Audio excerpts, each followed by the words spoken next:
નમસ્કાર વહાલા વિદ્યાર્થી મિત્રો, આજના આ વિડીયોમાં આપણે જોવાના છીએ ધોરણ 3 વિષય ગુજરાતીનું દ્વિતીય પરીક્ષા માટેનું મોસ્ટ આઈએમપી પેપર સોલ્યુશન આજના આ વિડીયોમાં જોવાના છીએ। તો ખાસ વિદ્યાર્થી મિત્રો આ વિડીયોને અંત સુધી જરૂરથી જુઓ।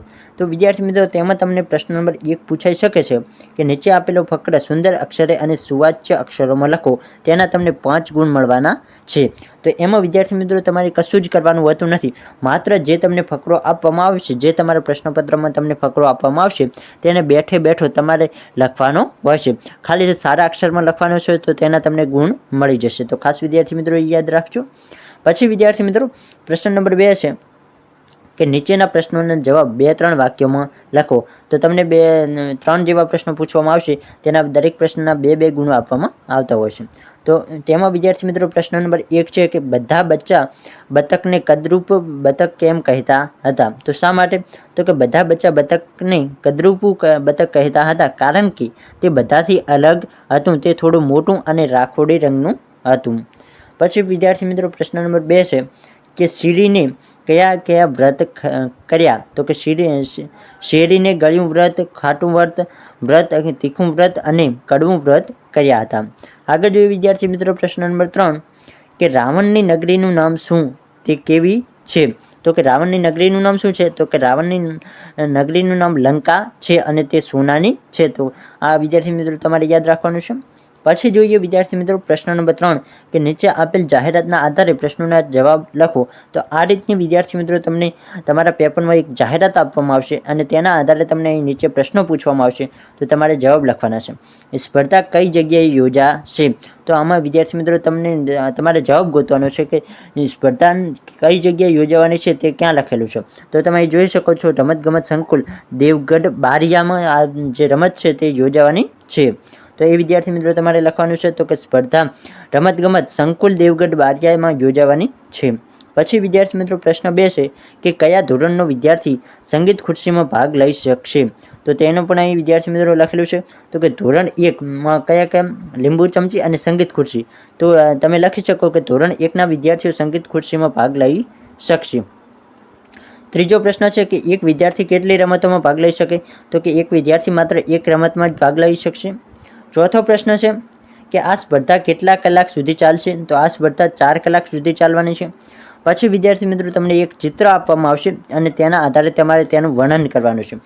નીચે આપેલા ચિત્ર જોઈ તેના આધારે 4 વાક્યો લખો।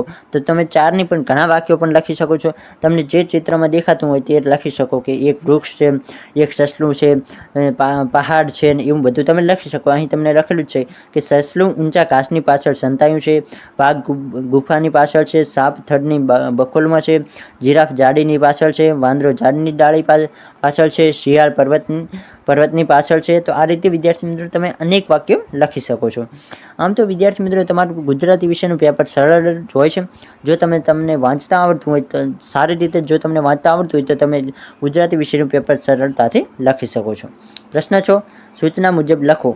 તો તેમાં વિદ્યાર્થી મિત્રો અહીં આપેલું છે કે બંધ બેસતો શબ્દ મૂકી વાક્ય ફરીથી લખો। અહીં તમને એક ઉદાહરણ આપવામાં આવશે, ત્યારબાદ તમને એ પ્રશ્ન પૂછવામાં આવશે। અહીં આ જે જવાબ છે તે તમને આપવામાં આવશે નહીં, તમારે જે વાક્ય જે છે તે તમારે જાતે બનાવવાનું હશે। તો અહીં ઉદાહરણ છે કે હું ઘરેથી મોડી નીકળી પણ અને અને કે આ 2 શબ્દો આપવામાં આવે છે, તેથી નિશાળે સમયસર પહોંચી। તો એમાં વિદ્યાર્થી મિત્રો શું આવશે?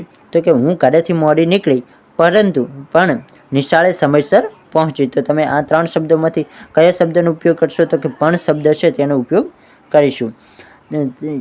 એમાં વિદ્યાર્થી મિત્રો પ્રશ્ન 1 છે કે તેણે છાલ ઉતારી કે અને પણ આ 2 શબ્દો આપ્યા છે, તેથી કેળું ખાવાનું શરૂ કર્યું। તો એમાં વિદ્યાર્થી મિત્રો સરળ છે કે તેણે છાલ ઉતારી અને કેળું ખાવાનું શરૂ કર્યું, તો કે અને જવાબ આવશે। બીજો છે પ્રશ્ન 2 કે જાગૃતિ ખૂબ ઝડપથી દોડી અને પણ તેથી કે તે બસ ચૂકી ગઈ। તો આ બંનેમાં કયો શબ્દ આવે? જાગૃતિ ખૂબ ઝડપથી દોડી પણ તે બસ ચૂકી ગઈ। પછી છે બીજો પ્રશ્ન, તેના તમને 2 ગુણો આપવામાં આવશે। તો કે ઉદાહરણ અહીં પહેલું આપવામાં આવશે કે રમશું। તો રમશુંનું શું થયું? તો કે રમતા રમતા। તો અહીં બીજું વાક્ય આપવામાં આવ્યું અને પ્રશ્ન છે કે જમશું। તો જમશુંનું શું થશે? તો કે જમતા જમતા। અને બીજું છે પહેરશું, તો પહેરતા પહેરતા। આ રીતે વિદ્યાર્થી મિત્રો તમે પ્રશ્ન જવાબ લખી શકો છો. 7મું છે વાક્ય વાંચી કૌંસમાંથી લાગુ પડતા વિધાનો ખાલી જગ્યામાં લખો. તો અહીં વિદ્યાર્થી મિત્રો તમને આ અલગ અલગ કૌંસમાં વાક્યો આપવામાં આવે છે, તે તમારે અહીં વાક્ય પૂર્ણ કરવાના હશે. તો અહીં આપણે વાક્ય પૂર્ણ કર્યા છે, જે તમે વાંચી શકો છો. પ્રશ્ન 8 માંગ્યા મુજબ તમારે સૂચના મુજબ જવાબ લખવાના રહેશે. તેમાં વિદ્યાર્થી મિત્રો નીચે આપેલા બંને શબ્દોનો ઉપયોગ કરીને એક વાક્ય બનાવો. તો અહીં દરિયો અને ઊંડો આ બે શબ્દો આપીએ તો તમે લખી શકો કે સોમનાથમાં ઊંડો દરિયો છે. એ રીતે તમે કોઈ પણ વાક્ય લખી શકો છો. તો આ રીતનું વિદ્યાર્થી મિત્રો તમે વાક્ય બનાવી શકો છો. જંગલ અને ગાઢ તો કે ગીરનું જંગલ ગાઢ જોવા લાયક છે. તળાવ ઊંડું તો કે અમારા ગામનું તળાવ ઊંડું છે. એ રીતના વિદ્યાર્થી મિત્રો તમે કોઈ પણ વાક્ય બનાવી શકો છો. માત્ર આ બંને શબ્દનો સમાવેશ એ વાક્યમાં થવો જોઈએ. તો આ રીતનું વિદ્યાર્થી મિત્રો તમારું ગુજરાતી વિષયનું પેપર છે. આજનો વિડીયો પસંદ આવે તો વિડીયોને લાઇક કરો, આપણી યુટ્યુબ ચેનલને જરૂરથી સબસ્ક્રાઇબ કરો. ફરી મળીએ કોઈ નવા વિડીયો અને નવા ટોપિક સાથે. ત્યાં સુધી આવજો.